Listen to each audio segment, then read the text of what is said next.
ఆ చెల్లికి ఫీవర్ రావడానికి మెయిన్ రీజన్ ఉందని చెప్పేసి లాస్ట్ వీడియోలో అయితే చెప్పాను కదా.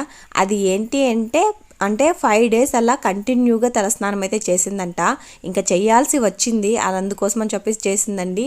ఇంకా రోజు మార్చి రోజు తలస్నానం చేస్తేనే ఫీవర్ వచ్చేస్తుంది. అలాంటిది రోజు 1 week అలా చేసిందండి. ఇంకా వచ్చేసిందనమాట ఫీవర్ అయితే. ఇంకా మా చెల్లికి అంటే మామూలుగా రాదనమాట ఫీవర్, కానీ వచ్చిందంటే చాలా ఎక్కువ వచ్చేస్తుంది. సేమ్ ఇప్పుడు కూడా అలానే అయిపోయిందంట. తెలిసిందే కదా, ఆటోమేటిక్గా ఆమె దగ్గర నుండి ఇంకా మా మధ్యకి అయితే వచ్చేసింది. ఇంకా వీడియోలోకి వచ్చేస్తే మార్నింగే లేచామండి. ఇంకా నైటే నానబెట్టి పడుకున్నాం. ఏం నానబెట్టలేదండి, చింటు బిట్టునే నానబెట్టారనమాట, బాదం అలానే వాల్నట్స్. మార్నింగ్ లేవంగానే ఫుల్ వర్షం అనమాట. వెదర్ అయితే భలే కూల్గా ఉండిందండి. ఇంకా నేను ఇక్కడికి వచ్చింది మెయిన్ రీజన్ వచ్చేసి ఇంకా వంట చేసి పెట్టడానికి. అంటే మా చెల్లిని ఏం పని చేయకుండా నేనే చేసి పెడదామని చెప్పేసి అయితే వచ్చానమాట. ఇంకా నేనైతే ఇక్కడ సంగటి అయితే చేసేస్తున్నాను. ఇంకా అలానే తరకారీ సాంబార్ చేసి తిన్నామండి. వీడియో నచ్చితే